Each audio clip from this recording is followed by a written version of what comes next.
महाराज की जय. दादा समोर बघा कड्यावरती लाईटीचे 2 पोल आहेत बघा, दिसले का? हा जो डोंगर सरळ खाली गेले ना, या डोंगराला म्हणतात हिरकणी मातेचा कडा. जी आपण रोपेवरती आलो ना, तोच कडा, पण ठिकाण इकडे आहे ना. ते त्या मातेची स्टोरी अशी आहे की कोजागिरी पौर्णिमेचा दिवस होता आणि या दिवशी हिरकणी माता तो कडा गडावरती दूध घेऊन आली होती. नगारखाना वाजला, दरवाजा बंद झाला आणि माता तो कडा उतरून खाली गेली.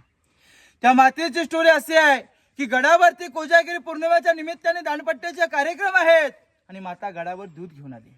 ने माहिती नव्हतं ना. नगारखान्यावर नगारे वाजले ना की किल्ल्याचा मेन दरवाजा सेंटरला महादरवाजा बंद झाला की फक्त वरून खाली पाणी जाऊ शकतं, खालून वरती हवाच येणार. याच्या व्यतिरिक्त खाली जाऊ शकत नाही, वरती कोणी येऊ शकत नाही. मग महादरवाजा बंद झाला, माता रायगडावर अडकली. अडकल्यानंतर खायची राहायची तिची सोय केली, पण ती आई गडावर थांबायला तयार नाही. 6 महिन्याचं लहान लेकरू घरी आहे, दूध पाजायला घरी कोण नाही. वेळी झाली माता. 100 एकरचा क्षेत्रफळ फिरू लागली.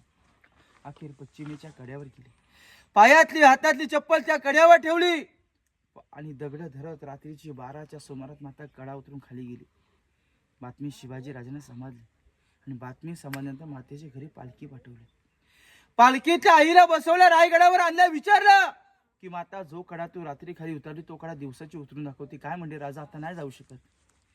ज्या क्षणी जात होते त्या क्षणी माझं लेकरू माझ्या नजरेसमोर दिसत होतं, पण तेच लेकरू आज माझ्या कुशीत आहे. मला शिक्षा करा, मी शिक्षा घ्यायला तयार आहे.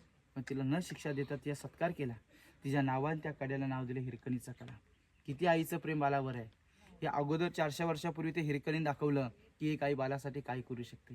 तो हिरकणीचा कडा. मग राजाने आईचा सत्कार केला. आईच्या बालाला पाठीवर थाप दिली. म्हणजे वा भादरा वा, या आईचा दूध पी आणि या स्वराज्या स्वामी लोक. कारण की तुमच्यासारख्या गोर गरीब मुलांच्या स्वराज्याला आजही गरज आहे.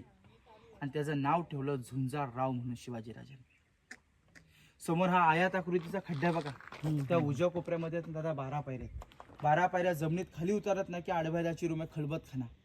खलबतखान्याचे मेन प्रमुख बहिरूपी बहिर्जी नाईक, स्वराज्याचा 3रा डोला म्हणून त्यांची स्वराज्यात ओळख होती ना.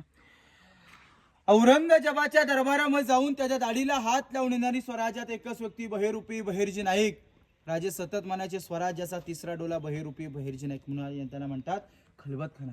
तिथून वरती चढा, तिथून खाली उतरून मोबाईलचे टॉर्च लावून आतून तो रूम बघून येतो.